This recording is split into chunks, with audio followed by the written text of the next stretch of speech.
Hello everyone, welcome to Fableheim and Age of Wonders 4. The Thrones of Blood are less than 2 weeks away, and today we're going over the final dev diary for the upcoming DLC, which encompasses all the changes coming in the Dark Culture, which is actually for the free Gargoyle update.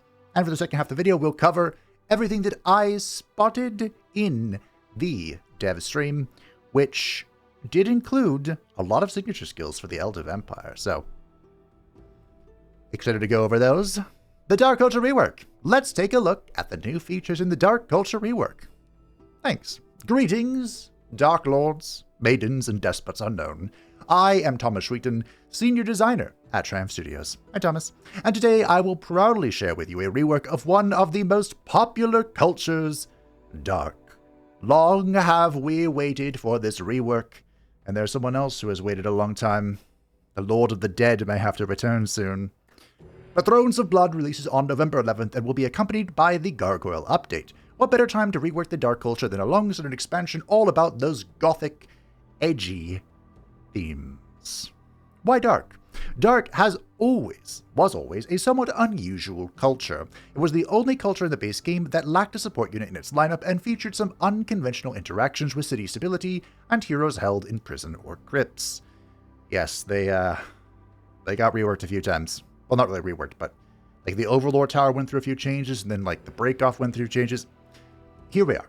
All these features, while evocative, felt like they left something to be desired and were not as effective as hoped. Despite this, their themes and visuals have ensured they remained a popular culture among players. I always disliked their stability situation, because it was very difficult to get high stability with them.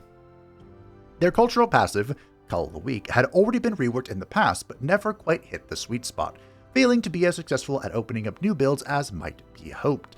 The goals of this rework were thus more effectively serving the obvious thematic fantasies the Dark Culture reflects, evil overlords, scheming tyrants, cults, black magic, and assassins, ensure the game's mechanics, the culture's mechanics, support interesting new builds when combined with tomes, and give the culture as a whole a clearer niche among the available cultures. Honestly, I think they've done that. I think they have. What is the Dark Culture? The Dark Culture represents many things: tyrants, overlords, dark wizards, and sinister cults all at once. These themes have been divided among the two new subcultures of Dark, while the Dark Culture as a whole is themed around a central question. How do you treat those you defeat? Death! If your answer is, use their remains for eldritch or nefarious purposes, then congratulations, you are a perfect fit for the Cult of Death subculture, where heroes are embalmed and use as resources, and during combat each fallen friend or foe empowers those who fight on. If your answer was perhaps a more pragmatically questionable, imprison them and use these new hostages as leverage, then you might be better served by the Cult of Tyranny. Defeated heroes are captured and used as leverage to control your vassals, while in combat you oppress your enemies with the relentless application of debuffs. I think both of the new cultures are going to be very good. I think in combat, though, the Cult of Death will edge out ahead. I wouldn't even be surprised if Mortal Blessing gets nerfed. Just calling it right now. Subcultures, the ruling cults. That is a great picture. Thank you for thumbnail material. The Cults of Death, the inescapable end. Affinity, Shadow plus Nature. The theme is power from death. The combat focus is expendable units, critical strikes, anti-healing, and blight. The Cult of Death subculture is one where sacrifice is the norm and a tool for those in power. Their units gain power from the deaths of both their allies and their enemies, critical strikes coming more steadily as the slaughter continues. This subculture prefers expendable units and critical strikes. The above is an exact excerpt from the original design block for the subculture. Design doc, which summarizes the subculture quite well. The Cult of Death was the first concept to solidify, as I personally always wanted a culture that worked around expendable units and fit for a bit more of an occult theme as well. It would gain power as units die, more if they slew them personally, and thus logically flowing from that for their strategic gameplay, they would use the Crypt. This in turn led to the logical split in subcultures, with Tyranny using the Prison instead. In early drafts, the Crypt interactions were significantly more complicated, having the player build structures in their cities to unlock embalm slots for the heroes in the Crypt, These heroes would then be assigned to cities that have available embalm slots and provide a bonus to that city. In the end, this system was simply too clunky, required bespoke UI, and could frankly just be simplified while retaining the same overall feel. Interesting. So the original concept for this was kind of like another governor situation. Okay. Power from Death, likewise, went through a lot of iteration. In first drafts, granting a quite unhinged 100% crit chance when at full power, so it's already been nerfed. This obviously could not really survive. Not only would it be too powerful, it would undermine any combo with other sources of critical hit chance the player might build towards. That's true. Lastly, the chosen affinities for the subculture reflect their focus on death, both mechanically and thematically. Being partially nature lets them naturally flow into animal summon builds, fitting with the Tome of Cycles and utilizing Decay and Blight, which are often associated with the domain of death alongside Frost. This also helped set them apart from the Cult of Tyranny, whose pure shadow focus leads them towards frost damage. Okay. So they designed this one with like a animal in mind. That's interesting. And now it makes me want to do animal build with the Cult of Tyranny, just because they told me. They didn't say you can't do it, but if it's more inspired for Cult of Death, well, obviously I have to do the other thing. Interesting. Now with the hypotheticals and what could have been out of the way, let us talk about what we actually have. It doesn't bother me, and that one's still empty! Power from Death, Culture Passive. Units with this trait gain the following when any unit dies. +1 Mortal Blessing, +2 if this unit struck the killing blow. This unit gains +5 max HP per stack, and heals for 5. An easy nerf is just cut rid of the healing. +2% critical hit chance. Lasts until end of combat, may stack up to 10. Although it would be weird if you gained max HP and didn't heal. So you would gain HP and you'd cross a threshold eventually where like you would lose a model because of your health percentage. That would be weird. You got stronger, but you lost some models. You technically got functionally weaker at the moment. Okay, I see why it heals. Though the chances or the effects are relatively simple, this is a rather powerful effect. Yes, it is, resulting in a solid 50 HP and 20% critical hit chance when fully empowered. The Cult of Death players may seek to bring many expendable units to quickly power on the effect, summon Shaft, or using the new Immortal Tier 1 unit swiftly power this effect on. I don't know why. Okay, we're moving on. But even without that, focusing on damage and assassinating weak enemy units can also provide a certain source. And yes, slaying your own unit can grant you 2 stacks of this blessing. Friendly fire will be tolerated. Embalming is a relatively straightforward mechanic. Heroes in your crypts can be embalmed. This is an alternative option to selling the bodies for gold, granting mana in equal amounts, and an embalmed sacrifice. Embalmed sacrifices are required for the Cult of Death's unique city structures, as well as a uniquely powerful strategic spell that we will show further below. I think the strategic spell is wildly strong. The Mausoleum is a knowledge-granting province improvement available to the Cult of Death. Powerful but costly as it requires embalming sacrifices to be built. In the patch notes, it said that it required 3, it only requires 1. I still don't think it's a great SPI, but it's knowledge. So, I guess that's good enough for me. Cult of Death has, similar to most cultures, 2 replacement structures in their city. In this case, these replace the obelisk and the temple. These replacements still provide mana, but in much larger quantities in addition to some city stability. A useful economic boost that can allow the Cult of Death to fund early summons or undead armies. These new buildings are very good. Very good. The Soul Vault. City structure, plus in knowledge, income. The city's governor gains Soul Vault meditation. Oh, we haven't seen this in the stream yet. 2. 21 turns! This must be a turn. They're just looking at this turn 1 through cheats. This hero is governor of a city containing a Soul Vault that grants them 2 XP per turn. Maybe we have seen this? That's good. I don't think there's any other source of experience per turn in the game, right? For heroes. There are for non-heroes. I think this is the first one for a hero. They also have their unique Tier 3 structure, the Soul Vault. An expensive structure requiring 2 embalmed sacrifices to be built, it provides a unique benefit to the governor of the city it's built in. Passive experience gain. I wonder how this, how does this interact with multipliers? So the Shadow Imperium tree has the 200% experience multiplier. Would that be 4 experience per turn for a hero? And, of course, the Elder Vampire sucks 20% experience away from heroes towards itself. So would it round for this? Causing it to be 1-to-1?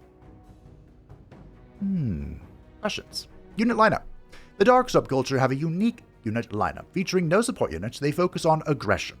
Though the two cults share their Tier 1 units, their Tier 2 units are variations of each other, with their Tier 3 unit, as with other subcultures, being wholly unique. Tier 1. As mentioned, the Tier 1 units are shared, so the Immortal and the Pursuer are shown here, not in the Cult of Tyranny section. The Immortal, formerly known as the Dark Warrior, has always been a difficult unit to balance and is considered by some to be the weakest combat unit in the game. True. As a shock unit, it is aggressive and strikes first, especially in auto combat, often leaving it exposed. However, as a Tier 1 unit, it lacked the stats to survive such aggressive maneuvers. The solution was to simply lean into this by making them truly expendable units. The Immortal now has 2 passive traits, Lesser Resurgence and Expendable. Lesser Resurgence is simply a less powerful variant of Resurgent. The unit may die in combat and survive as long as you are victorious, but it does not return with as much HP and does not return with movement points, as though it had fled the battle. This is done to allow the unit to be expendable without allowing for too much reckless movement on the world map.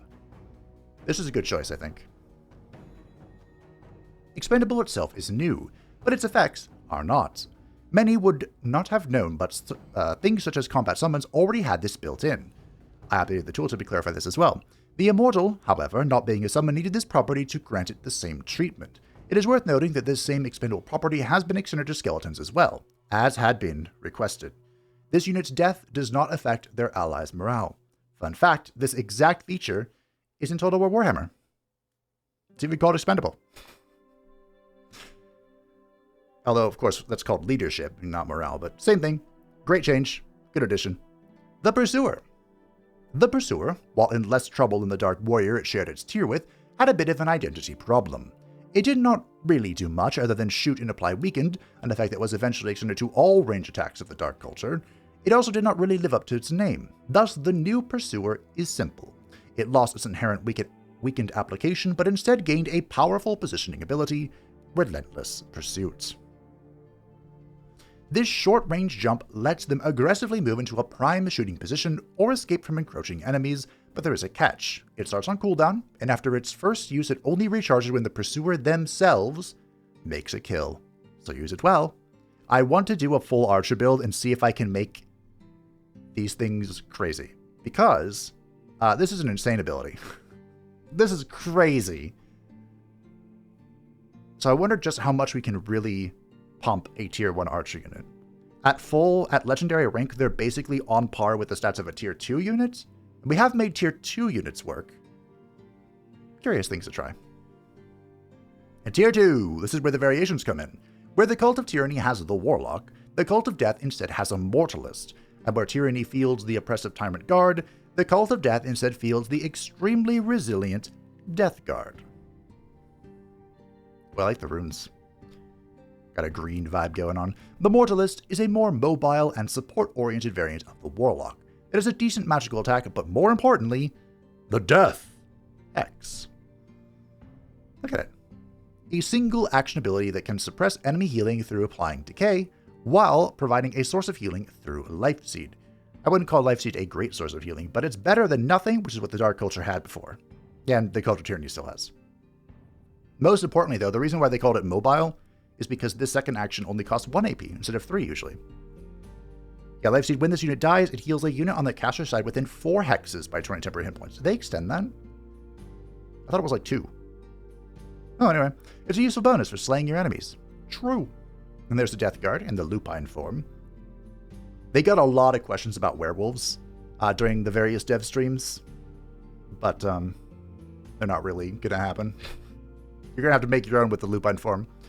The Death Guard is a simple unit, a sturdy polearm unit that makes particularly effective use of the Mortal Blessing stacks gained through the power of death.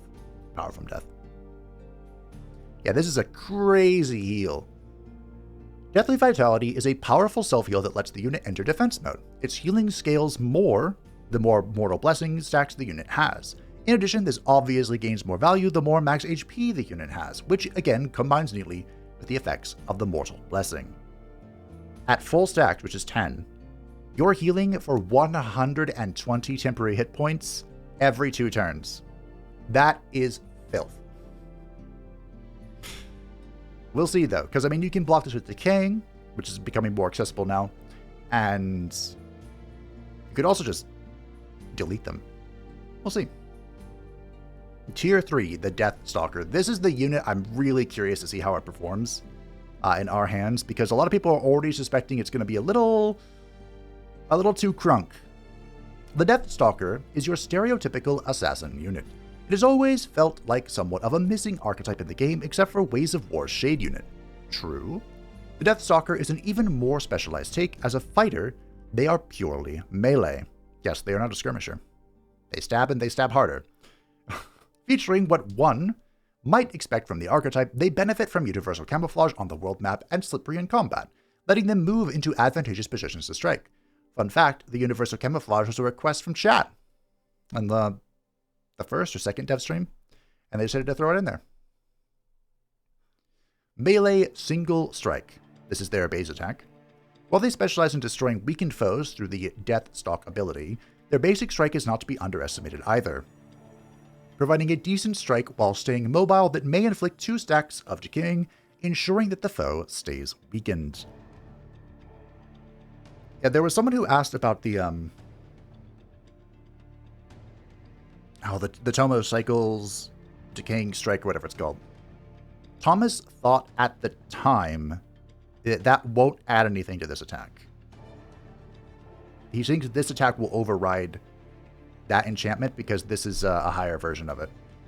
But we'll see. We'll test it out. Deathstalk. The signature ability of this unit is a powerful jump attack that displaces the target and takes their place.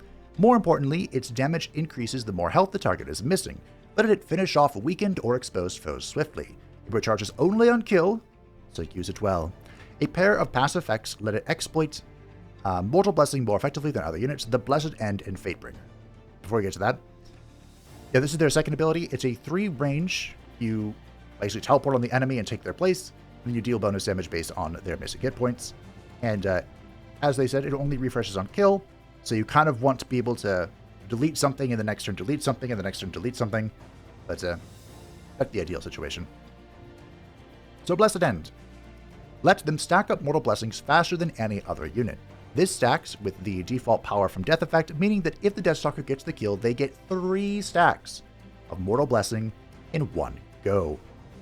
And Fatebringer gives the Deathstalker a bit more oomph out of Mortal Blessing, increasing their damage alongside the other effects it normally gives. This means that at 10 stacks from Mortal Blessing, the Deathstalker has a whopping 50 max HP, 20% critical hit chance, and 50% increased damage. That's why people think this unit might be a little crunk. I'm very excited to try it. Stabby stab, stab, stab. Research skills. Mark of the Death Cults. Beautiful art. An enchantment that spreads the power from death property to non-cultural units. Okay, I see now why animals would be good with this. Because this would affect animals too. And that would get a little crazy with empowered animals, wouldn't it?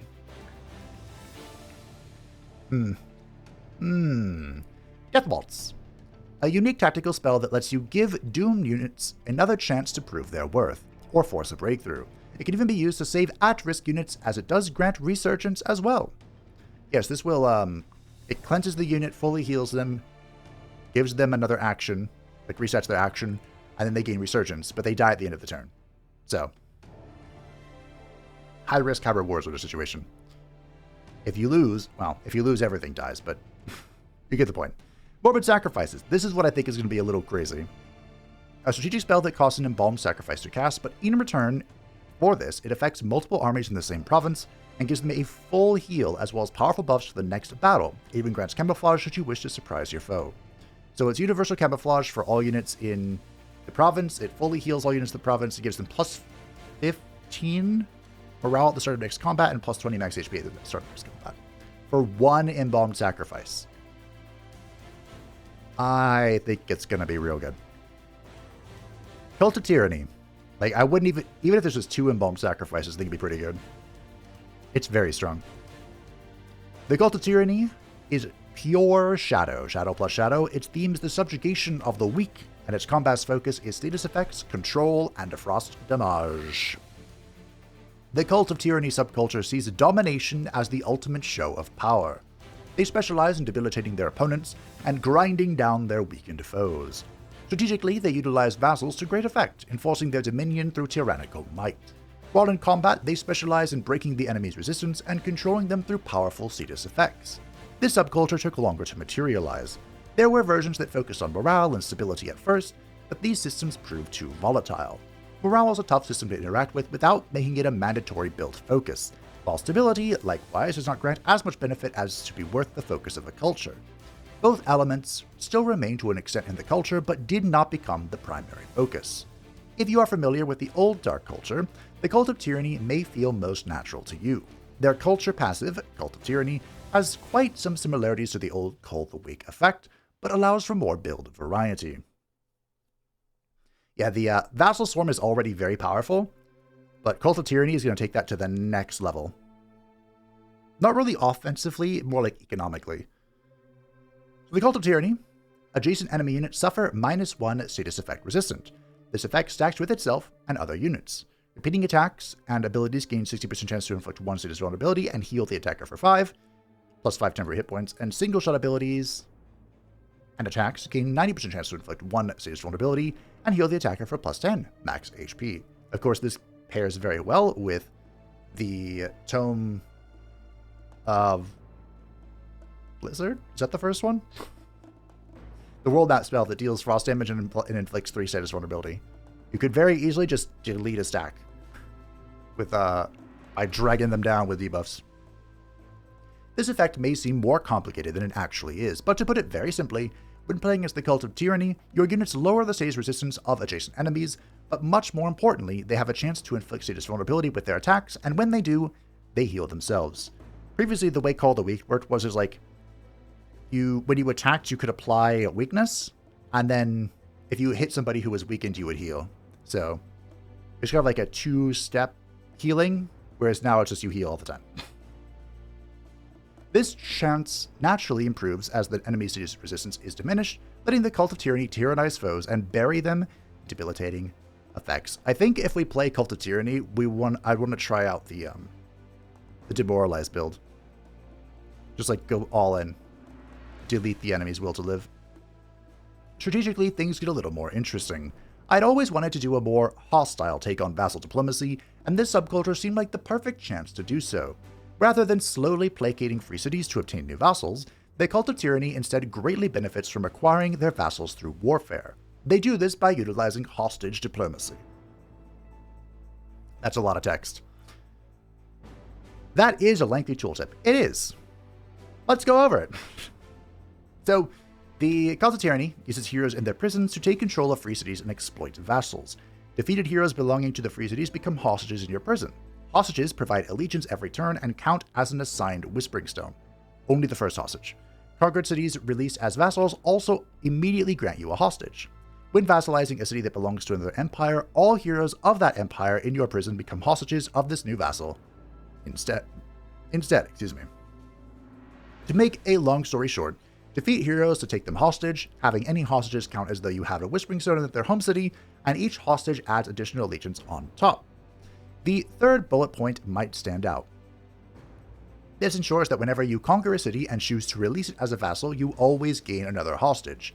This is also provided additional benefit to fully conquering a free city rather than just making peace with them once you gain enough hostages. The last point requires perhaps the most explanation. It is important that this mechanic still works even against cities conquered from other players. Thus, this particular rule was added. The function is quite simple. If you conquer a city from another empire and vassalize it, any heroes of theirs that you have in your prison become hostages of the newly created vassal. This does not affect any heroes of that empire you capture afterwards. Those would be assigned to the next city of theirs you vassalize should you choose to do so. Oh, okay. I'm glad they thought of this, because I didn't. This basically means if you've been fighting another player, whether it was an AI or a person, and you capture one of their cities and you choose to vassalize it on the menu, any of their heroes that are in your prison, the Cult of Tyranny also captures all heroes they defeat. None of them go to the crypt. They all go to the prison.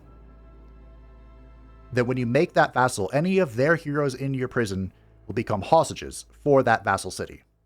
But if you continue to fight them, then any new heroes you capture will still go to your prison. They'll not be hostages for that free city.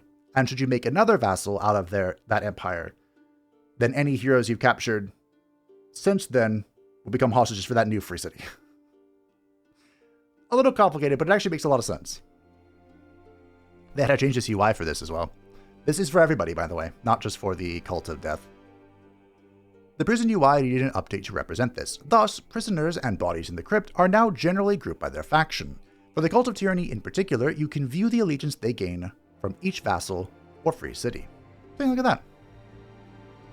They can further exploit this additional allegiance on their vassals through tyrannical exploitation, a unique strategic spell that converts allegiance into additional income from the vassal.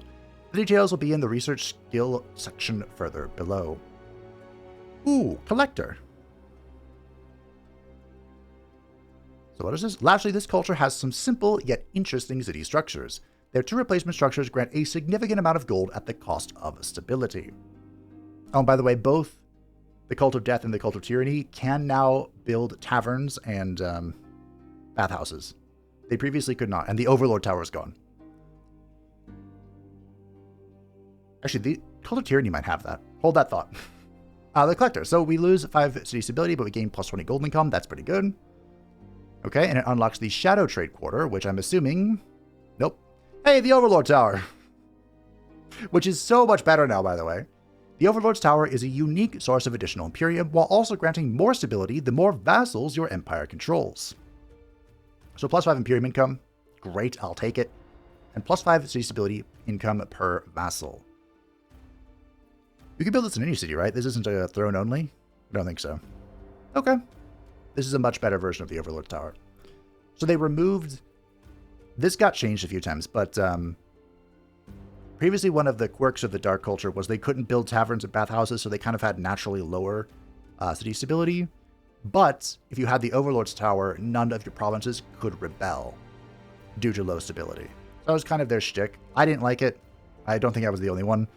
But now you have more city stability, so you don't have the ability to prevent rebellions anymore. Looks like we're not going to talk about the Shadow Trade Quarter. That's okay. I'm assuming it's just like minus instability plus 40 gold income. That'd be my guess. The Dark Forge. This also got buffed. The special province improvement you may recognize from the old Dark Culture, the Dark Forge. It got a bit of a boost to its usefulness, though.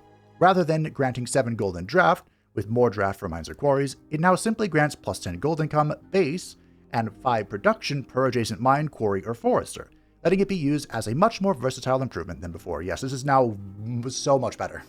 I might actually build an SPI, it's so much better. Unit lineup. As both subcultures share the Tier 1 units, I will not reiterate them here. Thank you. Tier 2. The focus on status effects is reflected in the Tier 2 unit variants the Cult of Tyranny fields, the Warlock, and the Tyrant Guard. The Warlock is mostly as one remembers them, having been a favored unit even when the culture as a whole was considered weak. True. The Sundering Curse. Did it always bounce? Was that new? Would you tell me, Thomas? Sundering Curse in particular had some changes. Its impressive range remained, and its ability to apply debuffs likewise does, but has a bit more focused, has become a bit more focused. There we go, I was missing that word. Instead of focusing on sundering the defense and resistance of their targets. This is a 90% chance now, rather than being guaranteed, but applying 2 of each on success combined with plenty of sources in the culture to reduce enemy status effect resistance. This should result in a more effective sundering of your foes. Some defense instead of resistance, of course. 2 stacks. So it's a full action, unlike the Mortalist. Deals damage, and then it will bounce to the unit within 3 hexes. I don't remember it bouncing, but maybe it always did. The Tyrant Guard. I think this It's not as guaranteed good as the Death Guard, but I think in certain situations the Tyrant Guard is going to be better. The Tyrant Guard is a powerful anchor in the front line, utilizing status effects to lock down their foes and weather their attacks with contempt. Their base attack has a 60% chance to inflict immobilized, which ensures their foes stay in melee with them rather than running away to strike more vulnerable targets. I think that's one of the best things about this. But Armor of Contempt's also pretty good. Oh, they limited it! Darn. They already nerfed it. Shucks. More notably, their passive Armor of Contempt lets them weather attacks from debuffed enemies without suffering much of a scratch. They are exactly the unit you would want if you wanted to lock down the front line while you barrage the foe with withering debuffs. So, Armor of Contempt unit has +1 defense and +1 resistance against attacks for each debuff on the attacker. Stacks up to 5 times. So the more you debuff your enemies, the less damage the Tyrant Guard is going to take from them. They have capped it at 5, so you can have at most +5 defense and +5 resistance. It was previously uncapped, as we saw in the first dev stream, and it got out of control. They could not kill an enemy Tyrant Guard without using abilities that just did strict, a flat amount of damage. It was really funny. It probably needed to be capped, but I wanted to do it. Tier 3, the Tyrant Knight has returned. The Tyrant Knight, formerly the Dark Knight, after stealing the name from what is now the Subjugator, has taken on a new identity. The Tyrant Knight inflicts weakened with its base attack, but more interesting, it has a new ability, Trample. Look at it.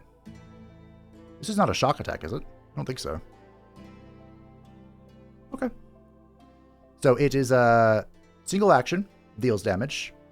Trample the target, displace the attack target and move on to its hex. Cancel defense mode, remove retaliation attacks. It's acting like a shock attack. Adjacent enemy units have 9% chance of suffering weakened, and then the Tyrant Knight will enter defense mode, and of course there's the explode vulnerability as well. Knocking back the enemy and taking their place, this lets the Tyrant Knight disrupt enemy formations, getting as many enemies into its aura of tyranny as possible, and getting maximum use out of its passive effect, the Despotic Vitality. To keep your Tyrant Knights in the fight, simply send them into the midst of battle. You will need to be careful not to overextend them, of course, but they will prove disturbingly resilient to foes who fail to finish them off. At the end of this unit's turn, heal for 15 temporary hit points per adjacent enemy unit. That's pretty good. That's a pretty reliable way to heal. Just keep in mind that spears are still going to hurt. A lot. The Mark of Tyranny. This looks familiar. Wasn't this Sundering Curse before this icon?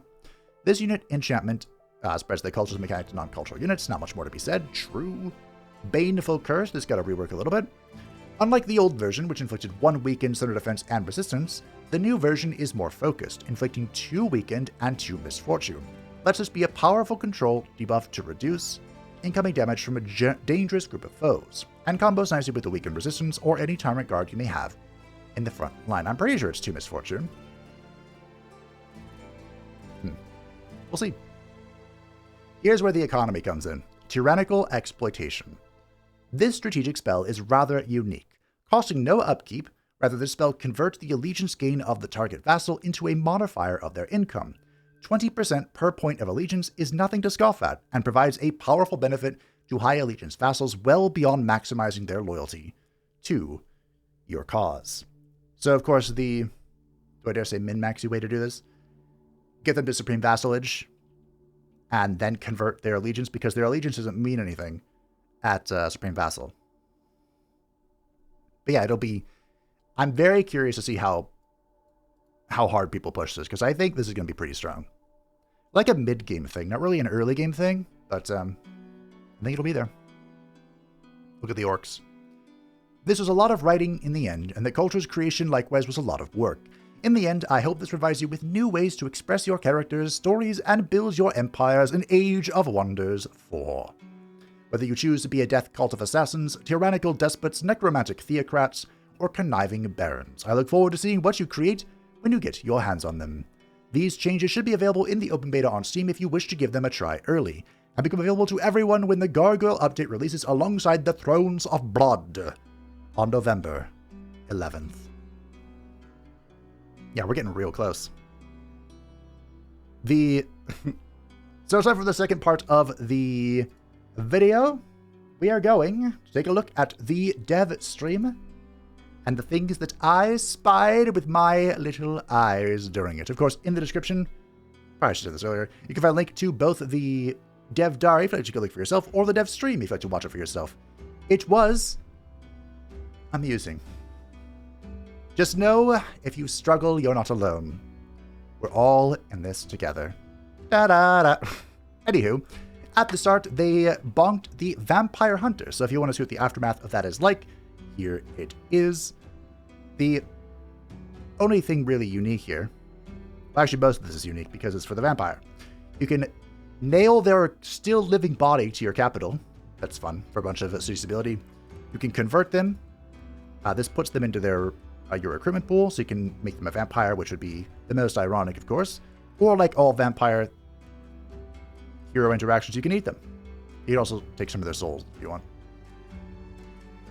The Battle Saint, I don't believe the Battle Saint has received any changes since the last time we looked at them. I don't know if they've actually gotten any changes. We'll see. Since, you know, the Gargoyle updates initial change to them. But, here's Fortune to your support abilities. This might even be in the basic game right now, I don't remember. I don't think it is. Isn't this where Cleanse is? Anyway, there's that. I don't believe healing support has changed. I just saw it and I'm like, oh, healing support. They never built the grand halls of the Vampire Castle. Unfortunately, their economy took a little bit of a hit and did not recover yet. But this is the grand hall. This would be the apex. Nope. This would be the... I don't remember what it's called, the third one. +1 Imperium, 3 vision range, all normal so far. +1 starting rank to every tier 1 and tier 2 magical origin unit. Unlocks the summoning of tier 3 units and unlocks the desecration ritual. I don't believe they ever hovered it, but the desecration ritual, I think they did later.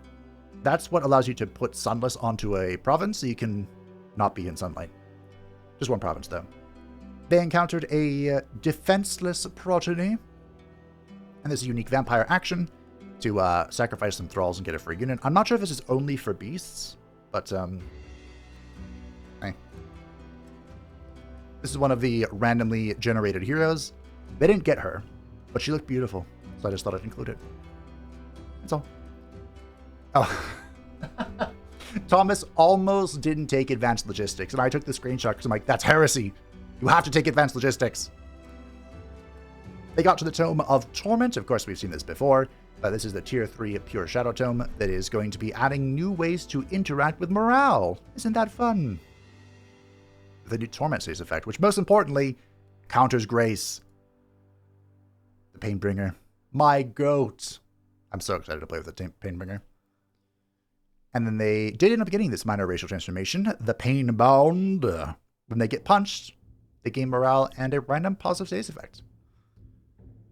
Could be fun.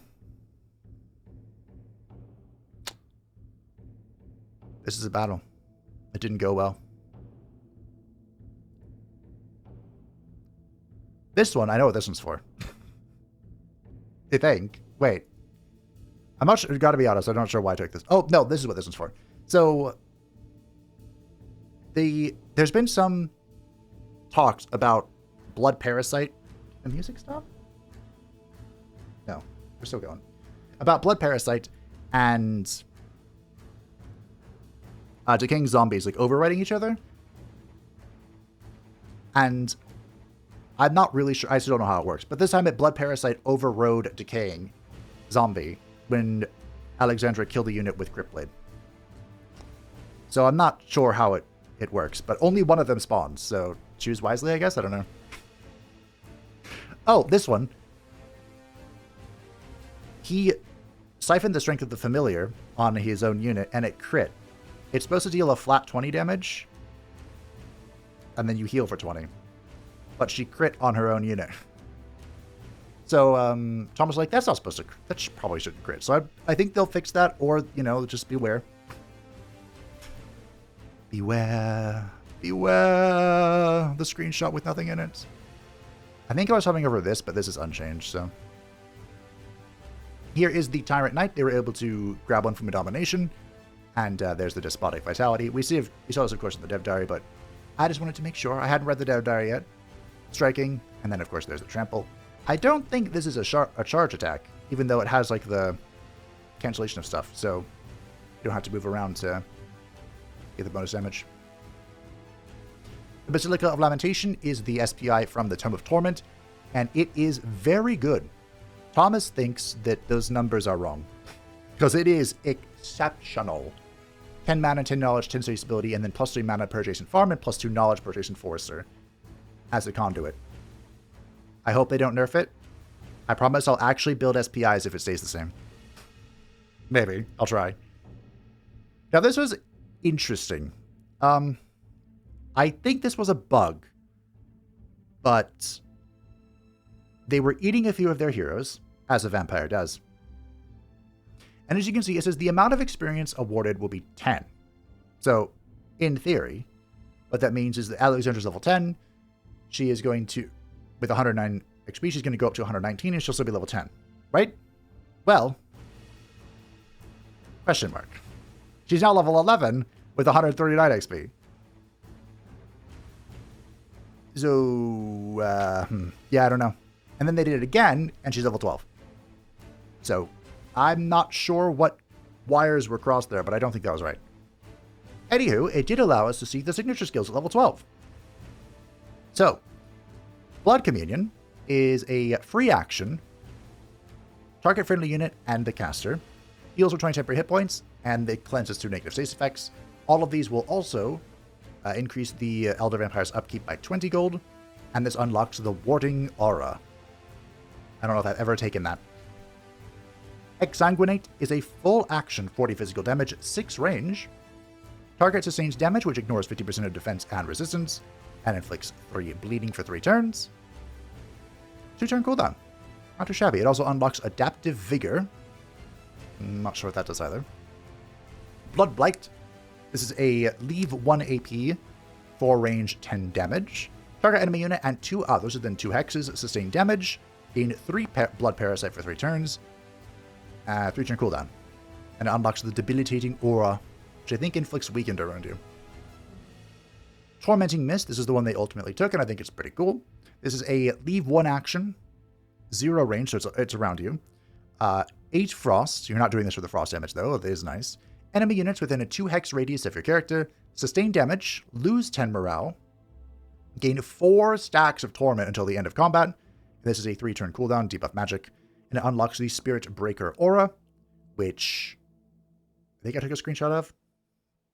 But it basically makes people around you take more damage from morale attacks. The Festering Spine, 1 AP, 40 blight damage, 4 range. Target enemy unit sustains damage, gains 4 poison for 3 turns, gains 2 decaying for 3 turns, and 2 range, physical ranged magic debuff, and it unlocks the Withering Decay. And last, but certainly not least, the Grave March. This is a full action, 6 range, conjure 4 corpses of tier 1 Thorn Skeleton units in a 1-hex radius.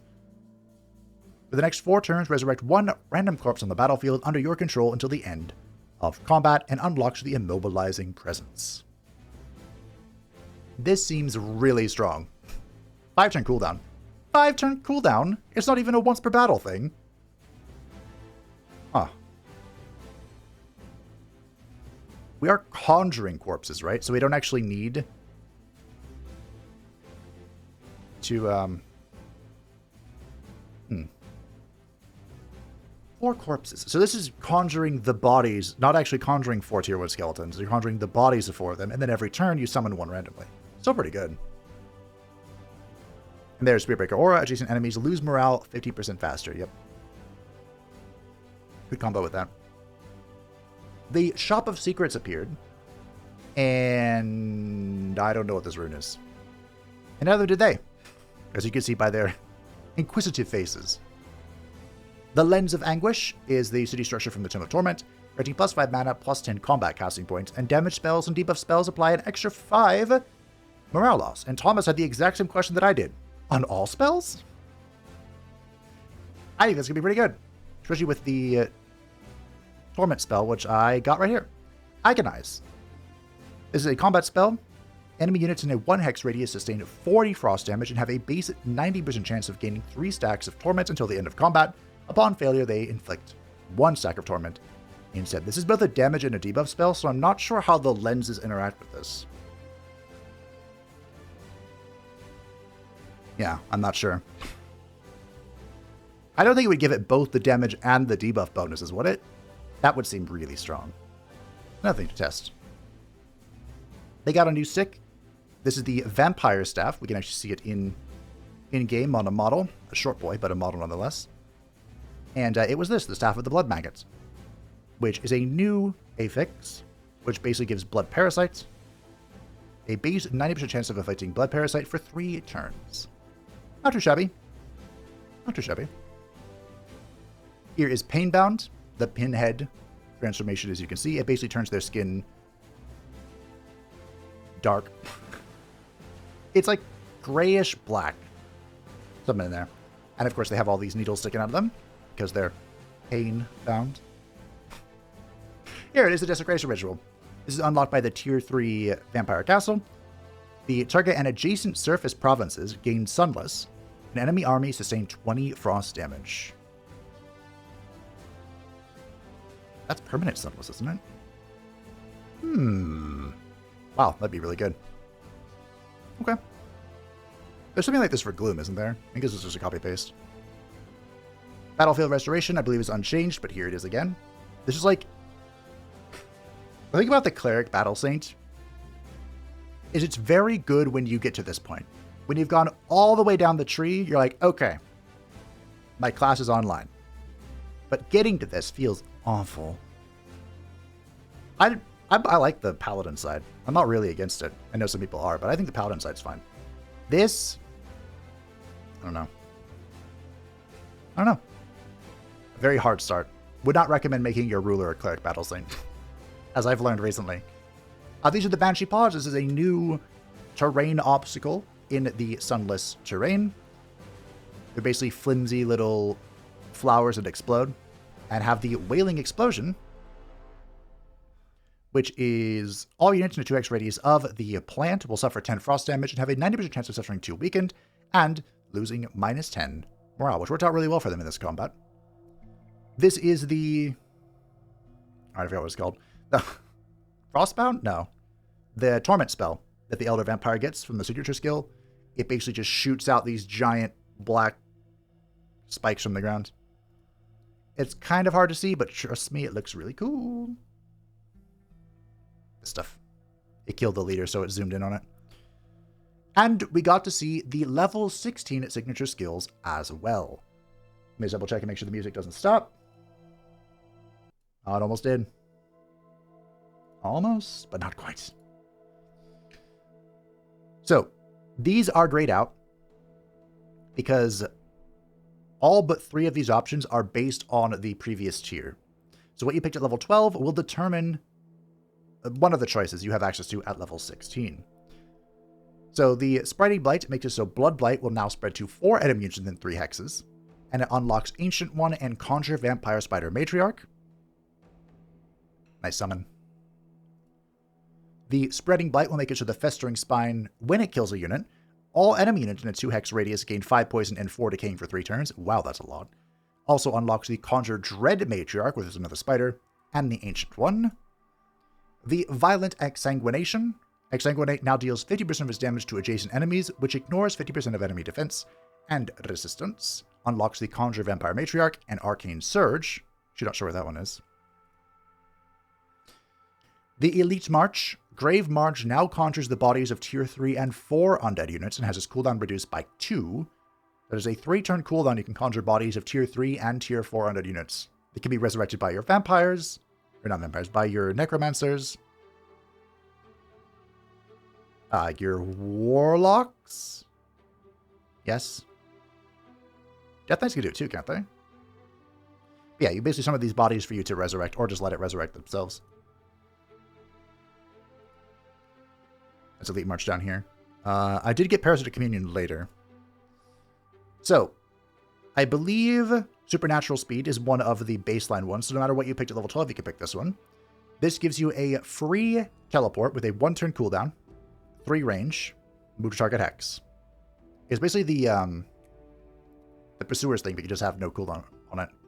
It's not a once per battle thing. This unit and all turned vampires under it, so all of your heroes, unless you've raised them, have very fast movement when not mounted.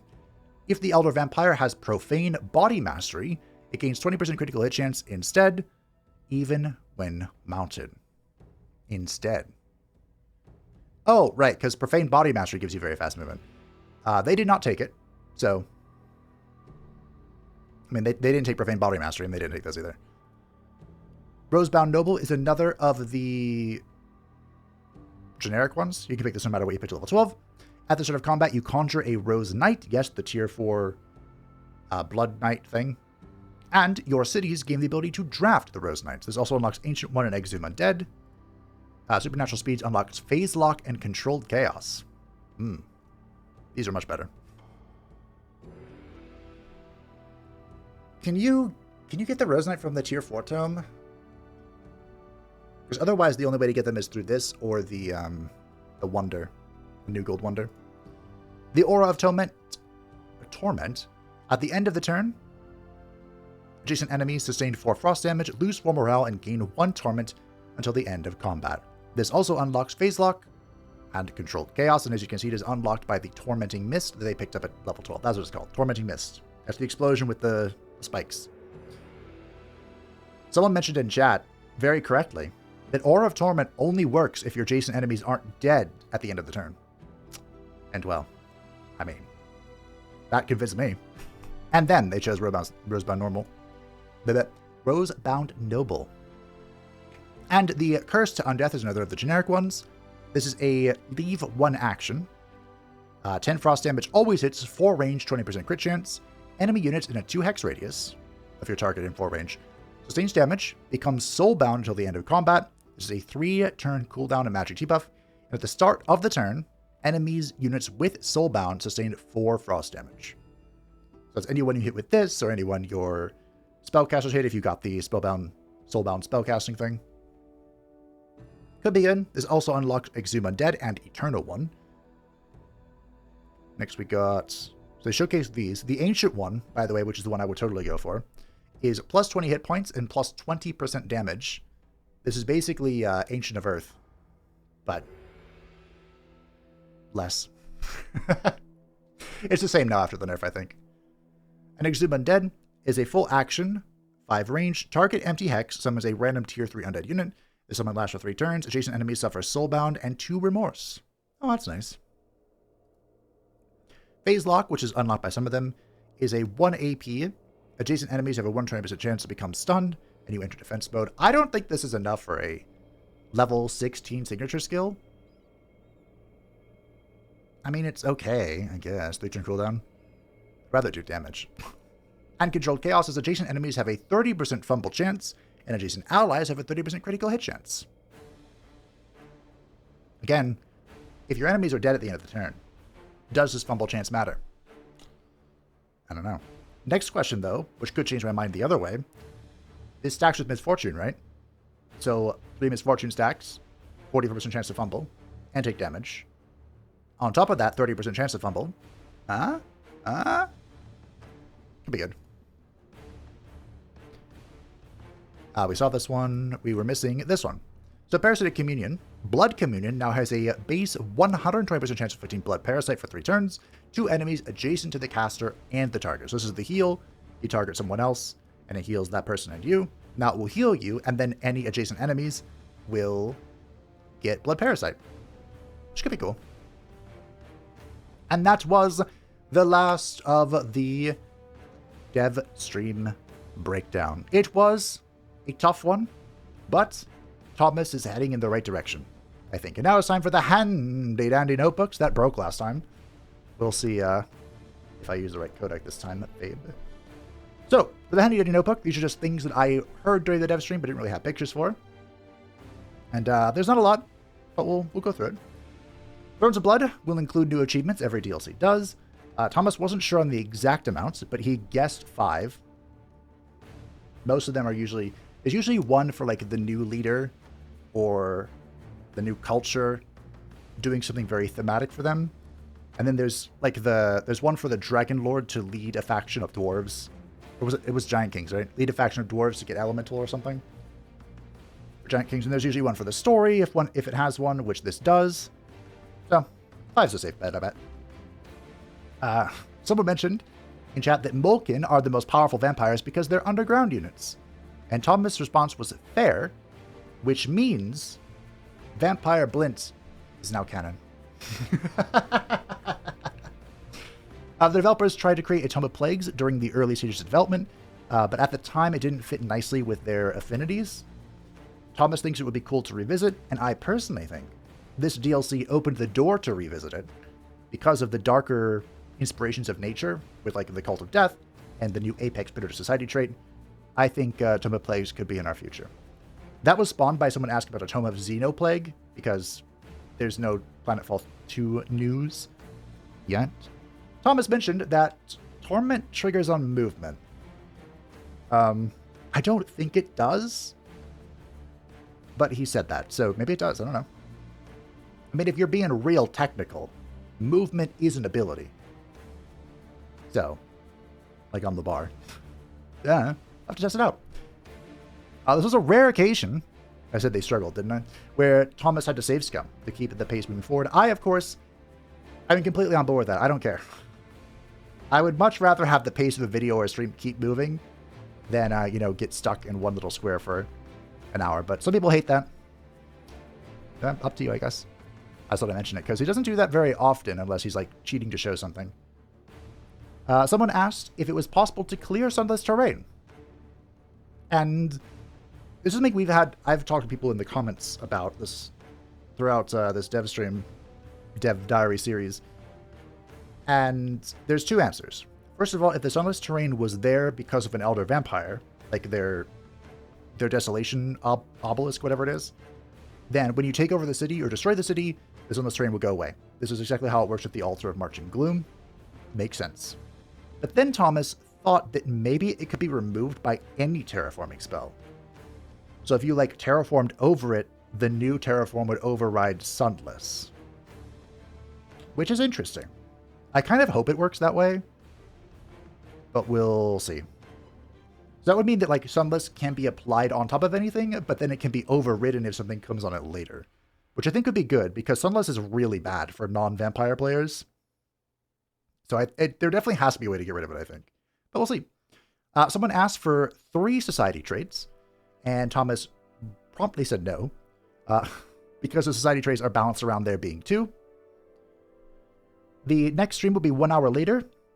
We'll start 1 hour later because of Daylight Savings, which is coming on November 2nd, for those of us who are unfortunately plagued by it. It'll be 8 a.m. my time instead of 7. And last but not least, Thomas would love to create an engineer-type class. Someone asked for, like, an engineer hero class that has, like, bombs and explosions and stuff, and maybe mage locks. But he says that sort of thing requires the appropriate update. And so I was thinking maybe Rise from Ruins could be that update. We'll see. We'll see. But that, my friends, was the last dev diary breakdown for Thrones of Blood. I suppose I could check out the stream next week if you would do that, I suppose, because there will be one more stream before release. Then there will be, of course, the post-release stream that they do that I usually don't cover because, well, we're all playing the game. Yeah, so I hope you enjoyed. Of course, you can find a link to the stream and the dev diary down below if you'd like to read it and watch it for yourself. Thank you all for watching. I do hope you enjoyed. Thank you to patrons and the Channel Support channel. I greatly appreciate you. If you'd like to stay up to date on the channel, feel free to join the Discord description down below. And I will see you next week.